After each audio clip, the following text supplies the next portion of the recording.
So today I'm here with my friend Alex. Alex is a guitar player and a bunch of different things. What do you do, Alex? Oh, I do whatever they pay me to do. But I do guitar, songwriting, production, YouTubing. Do you do like artist management and stuff too, right? Yeah, and I work with an artist too. I'm working with Bobby Watson. He's a country Americana artist. I invited Alex over because he's much more skilled at the guitar than I am.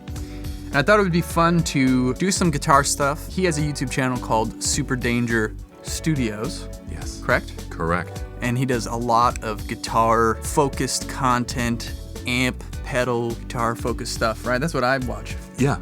The cheaper the better. That's kind of how I think about it. I did a video on this aux box that I got, and some people told me that there were some audio issues.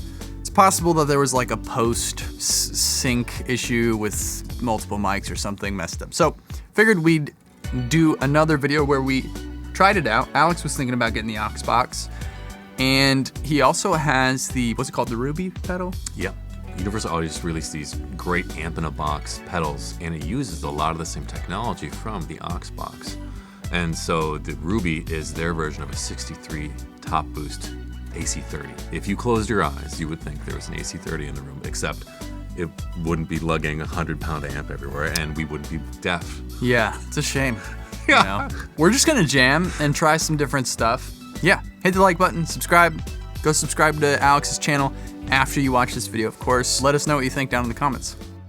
What kind of guitar is this? So this is an old, not actually 52, but this is the 52 Telecaster reissue. The truss rod was broken in it, so I got a new neck, and I figured why not spend more money and get new pickups. So these are Lawler pickups, a Lawler Royalty, and a Lawler Specialty. Okay, so here's how the Ruby is set. I've never used this pedal before. What's going on? So right now it's on the normal channel. There's 3 channels you can use on it. There's like the Brilliant channel, a normal channel, and a vibrato channel. Right now we have the normal channel, which is a little bit less gain. It's actually the best for a pedal platform. But we got the volume all the way up, note cut, because the normal channel is pretty bright anyway on its own. And then we're using the G12H modern speaker cab, so giving like a nice punchy mid-range sound. And a little bit of room. The room mic, some people don't like the room sound on the Ruby. I think they do a great job with the room. It really kind of fills it out. It's not, overwhelming, but gives you a little bit of like organic and kind of authentic tone.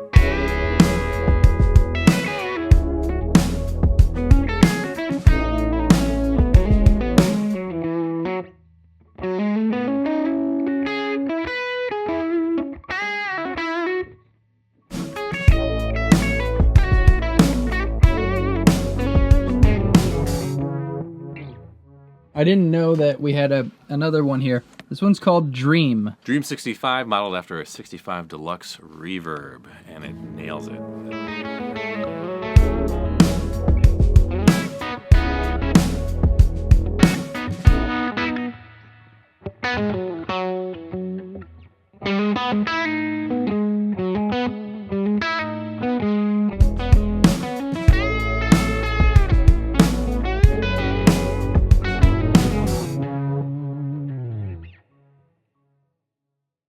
All right, let's try. This will be the take for the aux box.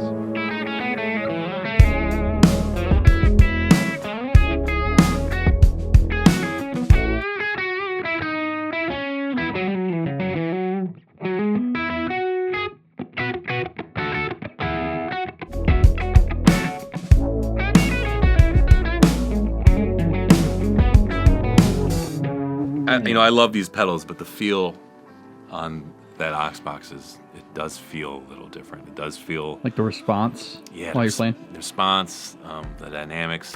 I mean, the things that any pedal has a hard time doing is like multiple notes at the same time. Like it has to like interpret how different, like 2 different harmonic frequencies are going to respond to a preamp and then a power amp. But you don't have to worry about that when you're playing through an amp and into an aux box. Like that amp definitely knows how to handle that. And an aux box, all it has to think about instead is how would it react to a speaker? Like how would that load push a speaker? And so you're not really thinking about like, should I play this many notes, or am I asking too much of this pedal? Really the only problem you have is it going to sit in the mix? Like, how do I want it to sit in the mix? You know it's going to sit somewhere. So that takes a lot off of your head. Now, if you're just tracking and you're a session guitarist, like, it's not your job to figure out how it sits in the mix. It's like, hey, man, that's your job. Pointing through the window. Yeah. But if you're like a home guy and you're trying to like, and you have to do it all, you're a jack of all trades. Like, that is something you have to think about. It is interesting. I'm not well equipped enough to know how to describe the difference between playing through like I have the HX Stomp, between doing something like that versus an amp into an aux box. But there's for sure a difference in feel, and a lot of the time I feel like I don't even like I'm unaware that there's a difference, but I can just like I'll play better or I'll You play differently. It's impossible not to feel that. But I will say those sound really, really good. I'm really impressed. I wasn't expecting them to sound that good. It is shocking. Like if you close your eyes, you wouldn't think to hear. Again, like if you're listening, there's really no difference. So you're gonna get an aux box? Yeah, now I gotta. How much are they? Now you gotta get an amp and an aux box now. And now I have to buy all the old amps that I sold, like every musician's tale. I shouldn't have sold it.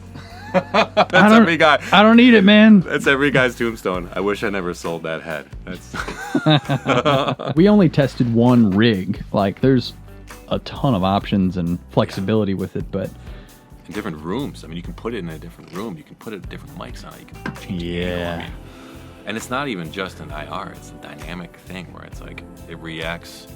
So the difference between an IR and the speaker simulation that aux box has is that an IR is a static representation of what that speaker sounds like at its fixed volume. Whereas in an aux box, it takes it at multiple different volumes. So like a speaker behaves differently when being pushed hard, being pushed soft, and when it's a high note and a low note. Obviously, like it would have to. It has to push in a different way, and subtle differences in low volume and big volume on the EQ curve is modeled in aux box, and that's why, it feels like you're playing, like you're micing a real amp. Well, what did you think about the drums, though? Oh, wow. Punchy, avant-garde almost, but like also accessible to the common listener. I would say tasteful. Very tastefully done. Sounds like there's amazing samples in there. Yeah, I wondered. I was like, is there a pack that I could get to sound like this? Dude, it's so crazy that you asked that. I actually made samples, and that's what you're hearing. They're available at the link in the description. You should get them. This is work, in case my wife is watching. This is work, okay? Hard work. Focused. She doesn't watch these videos, it's fine.